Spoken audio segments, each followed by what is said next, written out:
Le fantôme de sa sœur prend possession de cette pauvre mendiante pour sauver son frère. Soudain, une voix commence à résonner dans les oreilles de la mendiante. « S'il te plaît, j'ai besoin de toi. Prends cette eau qui est à côté de toi. Donne-la à mon frère lorsqu'il arrivera et libère-le. » Au même instant, le frère arrive, accompagné de son meilleur ami. Très affaibli par la maladie, il s'approche de la mendiante et lui donne un peu d'argent.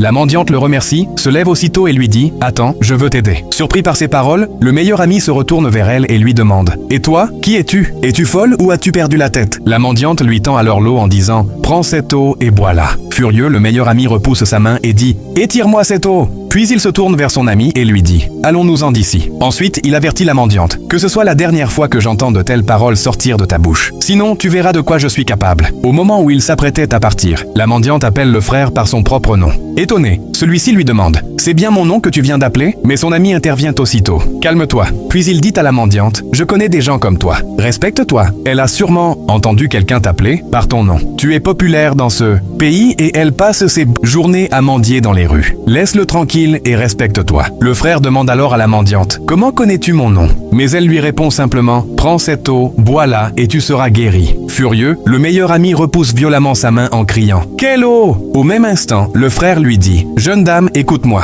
Je me rends à l'hôpital parce que je suis gravement souffrant. Si je t'ai donné de l'argent, c'est parce que j'ai vu que tu étais une pauvre mendiante. Et lui, c'est mon meilleur ami. Il est en train de m'accompagner à l'hôpital. Alors, s'il te plaît, garde cet argent et laisse-nous partir. » Mais au moment où il s'apprête à partir, l'esprit du fantôme qui habite la mendiante appelle le meilleur ami par son propre nom et lui demande « Pourquoi fais-tu semblant d'être bon avec lui alors que tu es la véritable cause de toutes ses souffrances ?» Pris de colère, l'ami lui donne une violente gifle et lui crie « D'où connais-tu mon nom? Qu'est-ce qui ne va pas chez toi? Si je t'entends encore prononcer mon nom, tu verras ce que je vais te faire. » Le frère prend alors la parole et dit à la mendiante « Cet homme est mon meilleur ami. Nous avons grandi ensemble. C'est le plus beau cadeau que la vie m'ait offert. Alors laisse-le m'emmener à l'hôpital. » Aussitôt, la mendiante lui demande « Tu penses vraiment qu'il t'aime ?» L'ami réplique aussitôt « Tu sais combien de temps je prends soin de lui. Arrête de parler de ce que tu ne connais pas. » Pendant ce temps, la souffrance du frère s'intensifie. Mais l'ami continue de jouer. L'hypocrite, pour séduire son ami et faire échouer la mission de la mendiante. La mendiante insiste et répète d'une voix ferme « Cet homme que tu vois devant toi ne t'aime pas. Ouvre les yeux, c'est ton véritable ennemi. » Puis elle lui tend l'eau. Mais au même instant, son prétendu meilleur ami la lui arrache des mains et la renverse violemment par terre. En réalité, cet homme cachait un terrible secret derrière la souffrance du frère du fantôme. Il ne voulait surtout pas qu'il retrouve la guérison,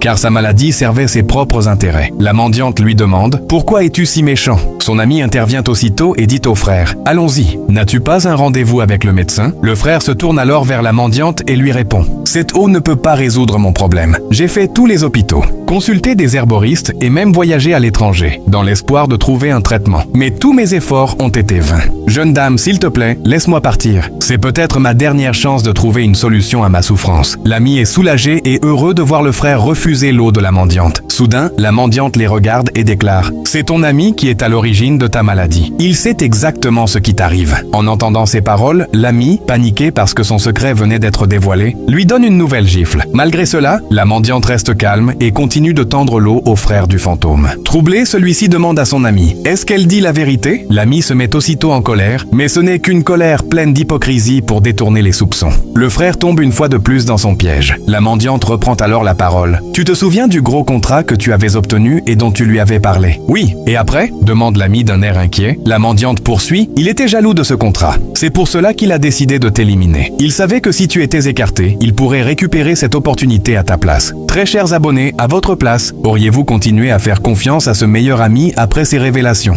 Donnez-moi votre avis dans les commentaires. La suite est encore plus bouleversante. Partagez cette vidéo et abonnez-vous pour ne surtout pas manquer la suite.